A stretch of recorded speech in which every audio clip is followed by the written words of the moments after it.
Nós já entendemos que a fonte de um campo magnético estacionário pode ser um ímã permanente ou uma corrente elétrica estacionária, especificamente uma corrente contínua. Para o prosseguimento do nosso estudo, vamos tomar uma corrente contínua fluindo por um condutor.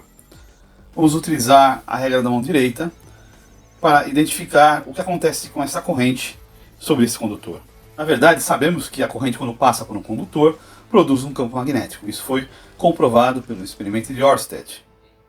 Então, tomando a regra da mão direita, se nós colocarmos a mão espalmada sobre o cabo, a mão direita, com o nosso dedo polegar apontando no sentido da corrente, e se nós fecharmos a palma da mão, este movimento de fechar a palma da mão será o mesmo movimento das linhas de campo que envolvem o condutor quando passa uma corrente constante por ele.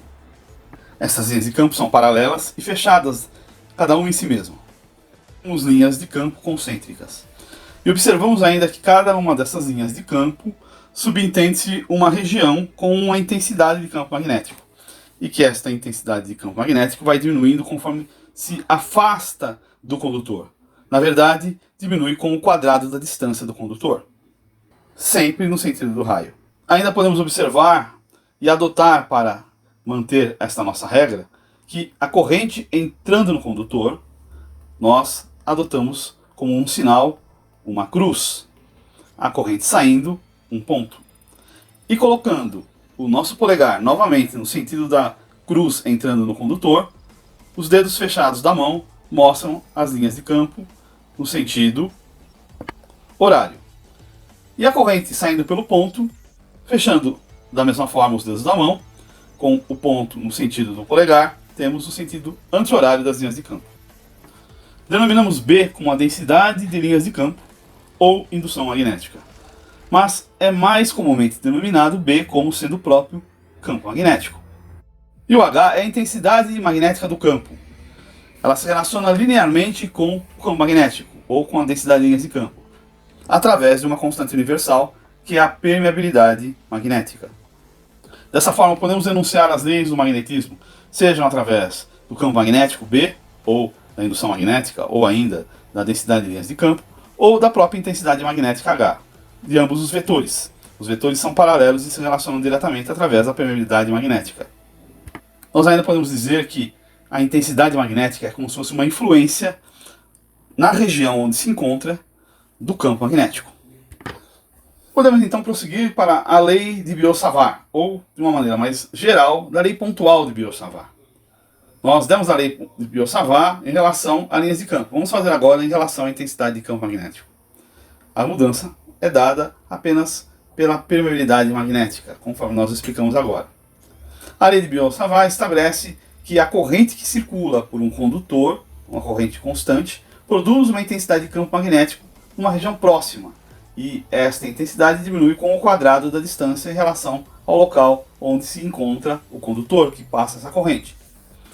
Assim, assumimos que o infinitésimo de intensidade de campo magnético é igual a 1 sobre 4 πr² vezes a corrente na direção do produto vetorial do infinitésimo do condutor pelo raio onde se encontra a ação do campo magnético.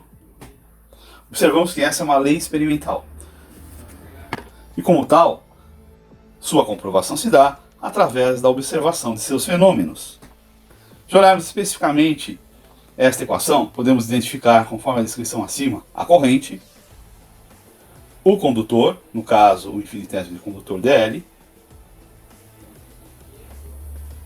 a intensidade de campo, no caso o infinitésimo de intensidade de campo, dH, e é um vetor. A região é dada tanto pelo versor AR, quadrado da distância pelo 1 sobre r², e ainda a região podemos nos referenciar a uma esfera 4πr². De tudo que já estudamos até aqui, fica fácil de inferirmos essas observações aqui colocadas, e a nossa intuição pode nos ajudar bastante no entendimento desta equação e desta lei. Nós vamos passar a identificar através da sua ação no condutor. Então colocamos aqui um condutor com o infinitésimo dl do condutor e uma corrente I percorrendo esse condutor. Então nesse infinitésimo vai ter uma corrente IDL. E podemos observar o campo magnético entrando no lado direito do condutor, saindo do lado esquerdo.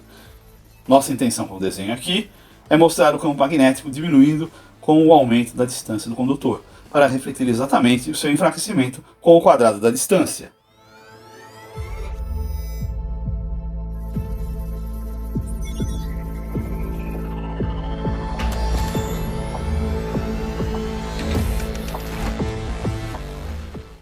Nós vamos voltar no sistema vetorial e colocamos aqui então nosso vetor R em relação a um ponto P qualquer, onde queremos saber qual é a intensidade de campo magnético nesse ponto P. É para isso que serve a lei de Biot-Savart. Aqui começamos a utilizar da geometria, ou seja, do cálculo vetorial mais especificamente, para fazer o nosso trabalho. Lembrando que a questão física é simplesmente a relação da intensidade de campo magnético numa região e que ela diminui com o quadrado da distância. E que esta intensidade surge por uma corrente que está passando por um condutor. Nesse nosso modelo, nós podemos olhar melhor o nosso DH de uma forma expandida. Nós vamos verificar que o nosso DH, na realidade, é um produto vetorial do L com o R, ou, melhor dizendo, do DL com o versor AR. E assim ele vai gerar o vetor DH.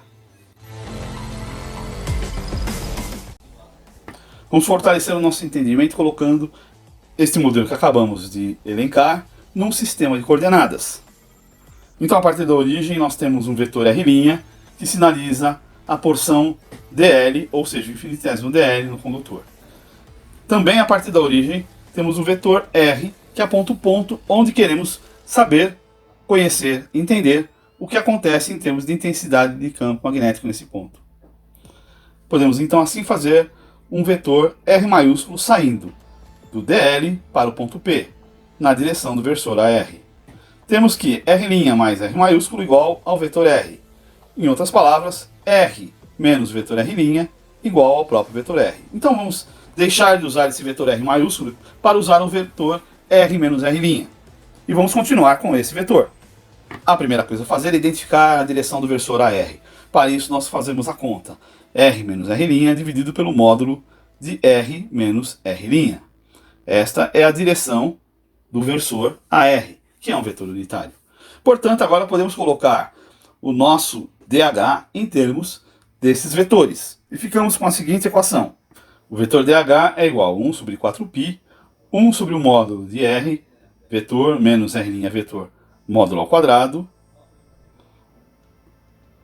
E a direção é dada pelo DL, produto vetorial, R menos R', ou vetor R menos R', sobre o módulo do vetor R menos R'. Falta aqui acrescentar a corrente I. E agora temos então pronto a nossa equação.